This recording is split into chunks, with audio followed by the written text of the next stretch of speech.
ఇప్పుడు వీళ్ళు ముందుగా వెళుతూ ఉండగా పిశాచి లోకం కనపడింది.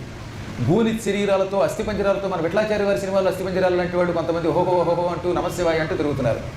అప్పుడు పుణ్యశీల సుశీలురు ఇది పిశాచ లోకం, ఇక్కడ ఉన్న వాళ్ళంతా జీవితం అంతా పాపాలు చేసి చివరి క్షణంలో కొంచెం విభూతి నోట్లో పడి చచ్చిపోయారు.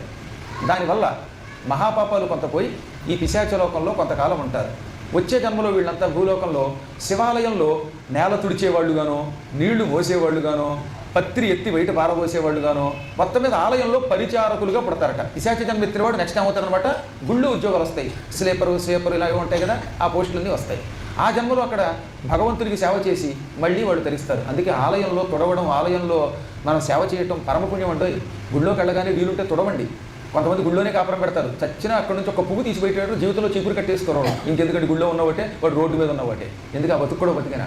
భగవంతుడికి దగ్గరగా ఉన్నప్పుడు సేవ చేసుకుంటే అదృష్టం, లేకపోతే వాడి కర్మ అంతే. ఎవడు గుడికి సరిగ్గా సేవ చేయడో అటువంటి వాడిని గురువులు అనుగ్రహించరు, వాళ్ళని ఎప్పటికీ మనస్ఫూర్తిగా దీవించలేరు. దీవించినంతకాలం వాళ్ళకి జీవితంలో బాగుపడే అవకాశం లేదు. భగవంతుడికి సేవ చేయాలి.